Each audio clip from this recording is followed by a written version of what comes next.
అనంతపూర్కి వస్తున్న సమయంలో కూడా అనుక్షణం పోలీసులు ఆంక్షలు నా మీద పెట్టడం జరుగుతుంది. మా గ్రామం నుండి 5 కిలోమీటర్లు వస్తానే పోలీస్ వెహికల్ వచ్చి అడ్డు పెట్టడము, నువ్వు ఎక్కడ పోతున్నావు అని అడగడము, మేము చెప్తున్నా కూడా మేము అనంతపూర్ పోతున్నామని చెప్తున్నా కూడా వాళ్ళే రూటు చెప్పే పరిస్థితికి ఈరోజు తయారైంది.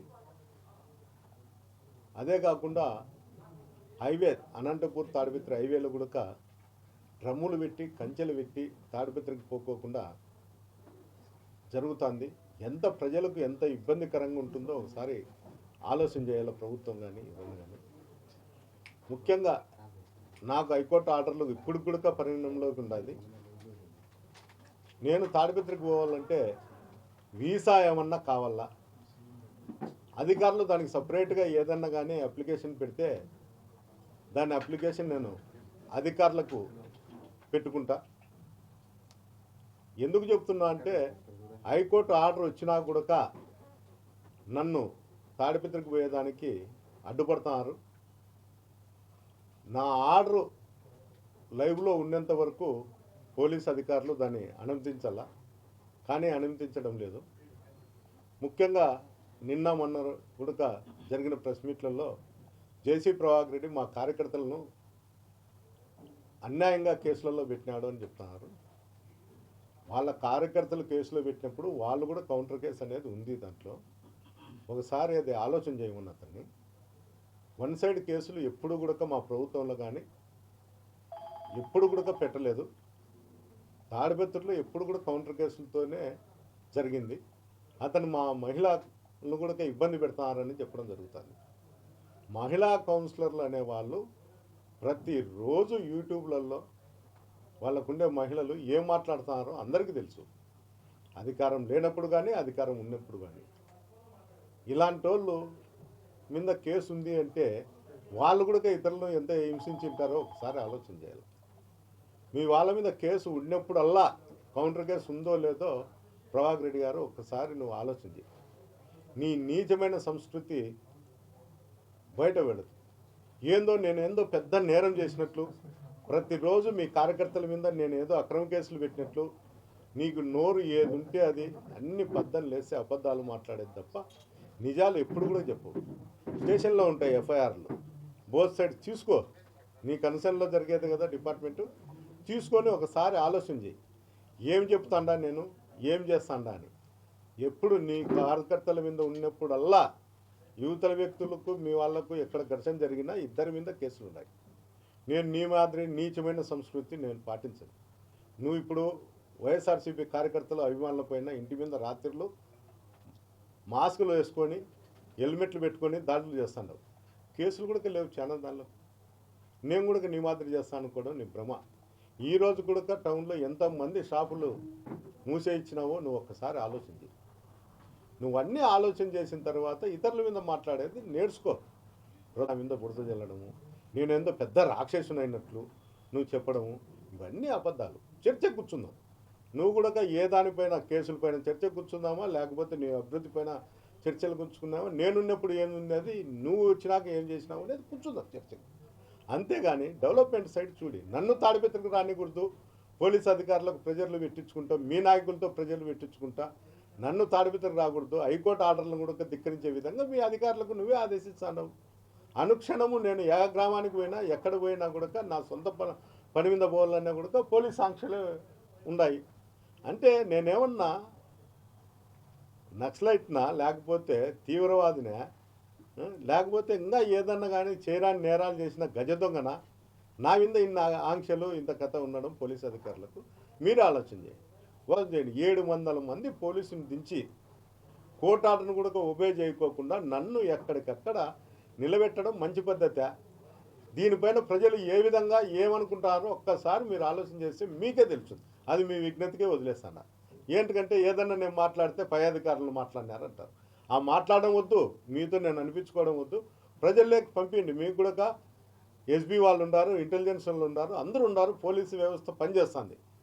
ఏమనుకుంటారు మమ్మల్ని ఏమనేది. ఈరోజు పోలీసు వ్యవస్థ మీద ఎంత దుర్మార్గంగా ప్రజల్లో ఏమనుకుంటారో ఒకసారి మీరు కూడా ఆలోచన చేయండి. పల్లెనిద్దరు అంటారు, అక్కడ పోతారు పోలీస్ అధికారులు, మీరు చెప్పే ఉపన్యాసానికి ఎవడన్నా ఉత్సాహపడి అక్కడ జరిగే అక్రమాలకు మీ వాళ్ళకి ఎవరికైనా కంప్లైంట్ చేస్తే పై అధికారులకు, మీరు అది కింద అధికారులకు పలానోడు కంప్లైంట్ చేసినాడు చూడండి అంటే వారు ఇంకో అక్రమ కేసులు ఇరికిచ్చేదానికి తప్ప ఇది ఎలాంటి కూడా పరిగణలోకి తీసుకునే పరిస్థితి ఎక్కడా కూడా లేదు.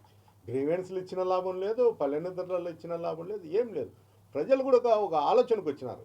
అధికారులకు మనం ఏం చెప్పుకునే లాభం లేదు. మన వృత్తి ఏందో, మన వ్యవసాయం ఉంటే వ్యవసాయం, వ్యాపారం ఉంటే వ్యాపారం, యాది ఉంటే అది చేసుకుంటే మంచిదని ఒక ఆలోచనకే ప్రజలు వస్తారు. అంటే అధికారుల మీద ఎంత మటుకు నమ్మకం ఉందో ఒక్కసారి ఆలోచన చేయండి. ఈ ప్రభుత్వంతో కానీ ఇంకోటి కానీ మీరు ఆలోచన చేసి కనీసం మా ఇట్ల వాళ్ళకు న్యాయం చేయకపోయినా కూడా సామాన్యునికన్నా న్యాయం చేసేదానికి ప్రయత్నం చేయండి.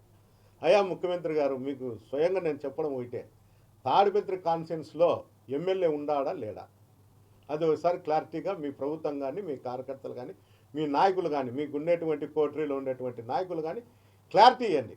మాకు తాడిపత్రిలో పలానా ఎమ్మెల్యే ఉండాడు అని.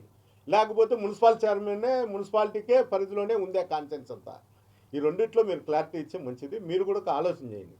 ప్రతిసారి మీరు మీ ప్రభుత్వం తరఫున ఏదో ప్రభాకర్ రెడ్డి మీద ఎన్నో కేసులు పెట్టినారు, ఎన్నో కేసులు ఉన్నాయి, హింసించినారు గత ప్రభుత్వంలో అని చెప్తారు. ఏం కేసులు ఉన్నాయి, ఏం కథ మీరే విచారించండి. నేను చెప్పాల్సిన అవసరం లేదు. మీ వాడు పెద్ద దొంగ, 420 కేసులు ఉన్నాయి.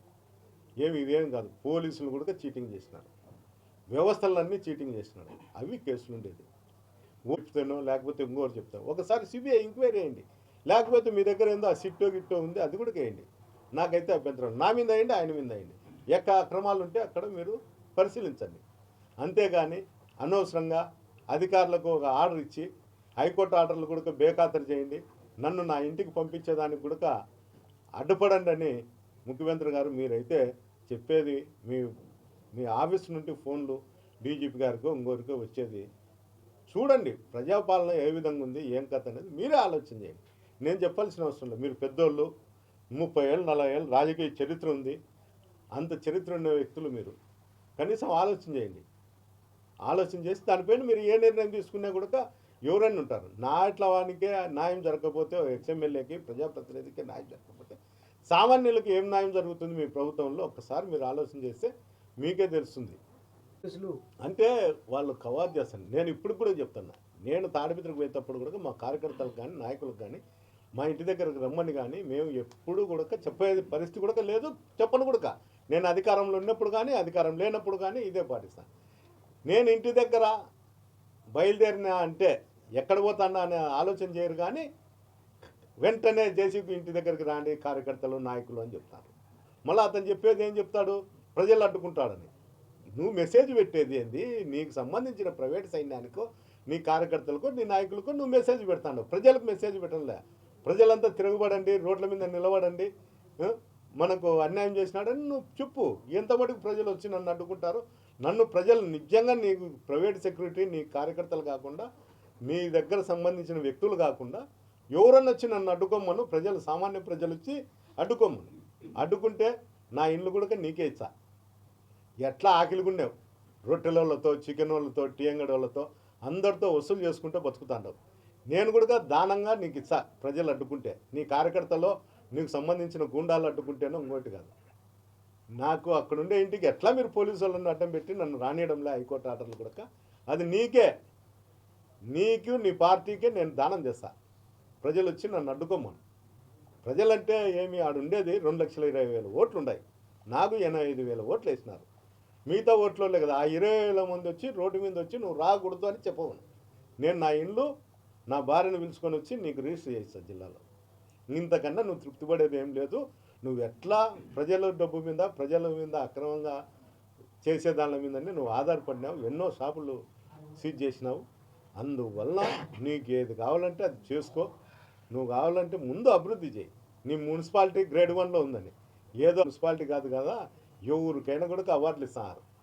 ఢిల్లీకి పోయి డబ్బులు ఇచ్చుకొని అవార్డులు ఇస్తాను. ఆ అవార్డులతోనే నువ్వు బతుకుతాండవు తప్ప ఒక్కసారి డ్రైనేజ్ కానీ ఇళ్ళ దగ్గర ఉండే చెత్త కానీ దాని మీద దృష్టి పెట్టు, వర్షాలు వచ్చే నీళ్లు పోయేటట్టు. అంతే తప్ప పద్దలు లేసే నా మీద పడి నేను వచ్చే కన్నా నీకు జ్వరం వస్తుందనో లేకపోతే ఇంకోటేమో. నిన్న లేక మొన్న నేను రాకముందు ఆర్డర్ వచ్చినాక నీ కొడుకు మధ్యలో వచ్చి లేపితే డాడీ ఏంది కలవరిస్తాడవంటే వాడు వచ్చినాడు రా అంటావు. కనీసము స్పృహలో ఉండు. నేనంటే నీకు అంత భయం ఏంటికి? స్పృహలో ఉండు. నీ కొడుకు కూడా చెప్పు. నీ కొడుకు కూడా చెప్తాను నీతో, నువ్వు ఇట్లా చేస్తా అంటే నేను ఇట్టుంటే హైదరాబాద్ పోయి ఫ్యామిలీ పెట్టుకుంటే నేను రాజకీయాలు జోలికి రాను. ఇప్పుడు కూడా నేను రాజకీయాలు చేయడంలే. ఏందో రోడ్డు ఓపెనింగ్ అంటే కత్తిరి తీసుకొని కత్తిరిస్తాను తప్ప అధికారులను కూడా శాసించే శక్తి నాకు కోల్పోయినా అన్నీ నువ్వే చేస్తాను నా పనులన్నీ, నేను ఉండి ఉపయోగం ఏముంది అని నీ కొడుకే నీతో మిడ్ నైట్ లేపి నువ్వు ఉలిక్కి పడినప్పుడు నీళ్ళు ఇచ్చి చెప్పడం జరిగింది. కనీసం అదైనా ఆలోచన చేసుకో. నీ ఇంట్లో కూడా నీ కొడుకు ఏమని మాట్లాడుతున్నాడు, ఏం కథ అనేది నీ కొడుకు దగ్గర పబ్లిక్ పోయి మాట్లాడినా కూడా నువ్వు ఓర్చవు. ఈర్ష్య దేశాలతో నువ్వు ఉండవు. నాయనా, నువ్వు నా పిల్లలకు 40 ఏళ్ళ రాజకీయ భవిష్యత్తు ఉంది అనుకుంటున్నావు, కానీ నీకుండే భవిష్యత్తే నీకు లేదు. మళ్ళీ నీ కొడుకులకు 40 ఏళ్ళ రాజకీయ భవిష్యత్తు ఉండదు. తాడిపత్రి ప్రజలు అన్నీ గమనిస్తున్నారు. ఏం గమనించాలో అలాంటివన్నీ గమనిస్తూనే ఉంటారు. నేను చెప్పేది కూడా కాదు, నేను వెధవలతో రాజకీయం చేయకూడదు అనుకున్నా. కానీ అక్కడ పరిస్థితులు బట్టి ఎవరితో అయినా కానీ ఎంత వెధవలతో అయినా రాజకీయాలు చేసే పరిస్థితి కూడా నువ్వే నన్ను తీసుకొచ్చిన ఆ స్థాయికి. లేకపోతే నేను నీ ఎట్లా వెధవలతో రాజకీయాలే చేయను.